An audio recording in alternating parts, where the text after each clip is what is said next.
This podcast, brought to you by Anchor, is currently non-profit making and is based on the second edition coursebook on international history from 1870 to 1945 for Cambridge International AS Level History.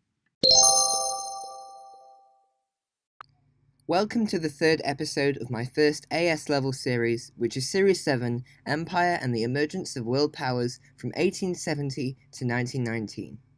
In this episode, I'll be going over the impact of European imperialism on the Africans and how they resisted the imperialism. What did imperialists want people to believe? What evidence was used to support these myths? What evidence can be used to challenge these myths? These are the number of points that we are going to be thinking about today. One of the points is that Europeans ruled Africa fairly, bringing order and stability to the continent. Now, this is what the Europeans wanted people to think. One piece of supportive evidence that can be given for this is that Europeans brought their legal and governmental systems to Africa. This helped African states develop organized administrative systems. Now, there are a number of points that can be used to challenge this. Firstly, Europeans failed to take tribal ethnic boundaries that already existed into account while partitioning Africa, which created nations which divided tribal groups and in some cases increased tribal and ethnic conflicts. Secondly, Europeans established indirect or direct control of their colonies. The systems of administration created were based on racial hierarchy, as the Europeans believed that they were superior and Africans were inferior and below them. Thirdly, Europeans often took direct control of their colonies by ousting tribal chiefs or kings and destroying traditional tribal structures. Those that resisted were killed or sent into exile. For example, Chief Mkwawa of the Hihi was beheaded for opposing German colonial rule in Tanganyika. The second point is, Europeans helped Africa to develop economically. Now, one of the pieces of supportive evidence you can give for this is that Europeans introduced new, more efficient farming methods and new crops such as maize, cassava, cotton, sisal, and plantain, which improved agricultural productivity. However, again, there are many pieces of challenging evidence to counter this. Firstly, European control of African economies meant that Africans were forced to grow goods for export. Not only did this limit economic diversity, but imperialist powers would often take a large portion of their income, thus keeping African colonies weak. Secondly, the Europeans took ownership of land within their African colonies. This meant that Africans were no longer able to farm their former land and left them little choice but to take jobs as cheap labor on public work schemes. Thirdly, Europeans exploited African resources such as precious metals, timber, rubber, oil, ivory, and cash crops like cotton and coffee. These raw materials were taken to support European economic growth, which prevented Africa from developing industries of its own and thus economic growth.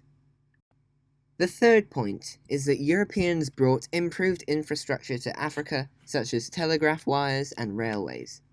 A supportive piece for evidence is this, that Europeans built roads, railways, and laid telegraph lines across the continent, thus improving transportation and communication. The challenging piece of evidence for this is that most of the transportation systems that Europeans built were created to move raw materials to the coast. Therefore, they were built to benefit European merchants rather than the native inhabitants. And anyway, natives weren't necessarily able to afford to use them anyway. My fourth point is that Europeans helped to educate and civilize Africans.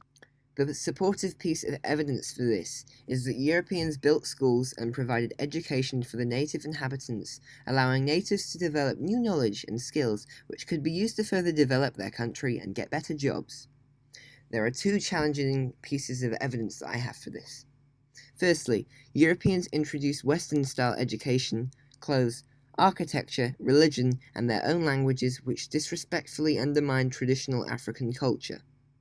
Secondly, the education provided by Europeans was often based around literacy, reading and writing, and did not enable Africans to improve their technological skills and therefore the country's technological development. My fifth point is that Europeans improved public health and healthcare for Africans. One supportive piece of evidence for this is that they built water and sanitation systems and hospitals which provided medical care, thus improving public health and increasing life expectancy.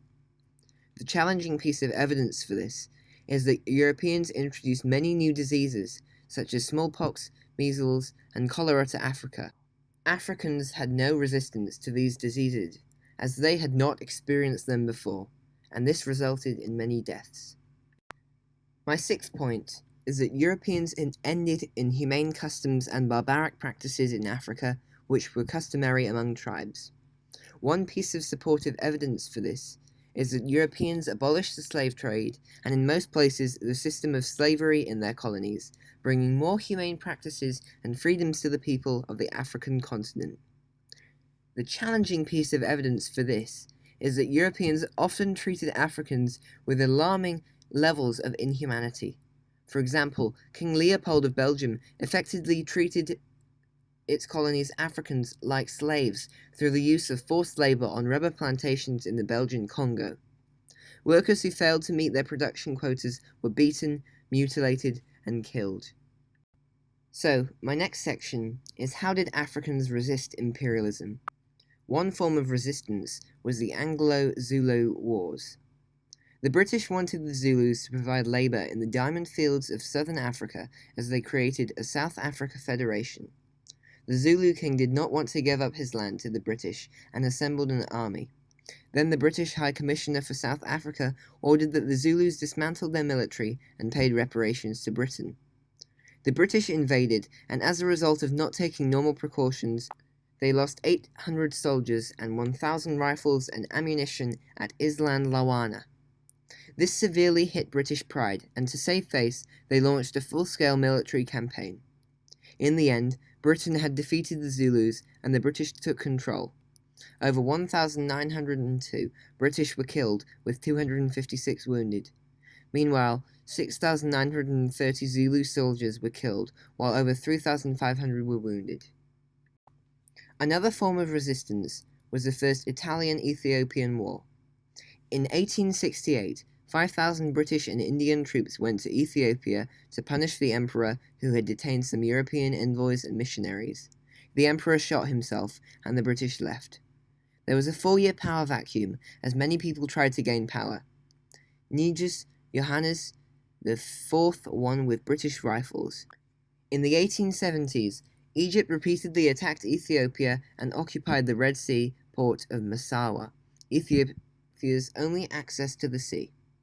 In 1885, Italy occupied Massawa with the consent of the British government, and the Ethiopians disliked this and encouraged Tigerians to harass Italian forces who attempted to take over Eritrea. Italy tried to invade, and the Ethiopians resisted. After a clash, Johannes was killed and overtaken by Menelik II, who was supported by the Italians. Menelik began to oppose the Italians, as he did not wish for Ethiopia to be ruled by Italy. They battled with one of the most decisive battles of Adwa on March the 1st, which was won by Menelik. For Italy, about 7,000 were killed and 1,500 wounded. For Ethiopia, around 4,000 were killed with 8,000 wounded, while around 2,000 local soldiers, or askaris, were killed or captured. Thirdly, the Herero Wars were a good example of African resistance to imperialism. German Southwest Africa was colonized by Germans from 1884 to 1890. By 1903, around 3,000 Germans had settled in the central high grounds. This disrupted the social and economic balance of the community and caused conflict amongst natives. It is unknown who fired the first shot, but the Herero had caused many German casualties. This was an embarrassment for Germany, so politicians in Berlin ordered military action. After 2 months of no major conflict, 40,000 Herero had fled to avoid the German troops. The Germans were able to surprise the Hereros. Many Herero soldiers were defeated by machine guns, and those who escaped to British Bechuanaland eventually died of thirst. Overall, around 75% of the Herero nation died during or as a result of this conflict. Many historians consider the event to be one of the largest cases of genocide in history. This is the end of the podcast. Thank you for listening. Please consider using the links in the description below to leave a voice message for me, leave feedback for me, or visit my website which hosts additional revision material. Depending on which app you are listening to this on, you could also rate and review the podcast. Thank you.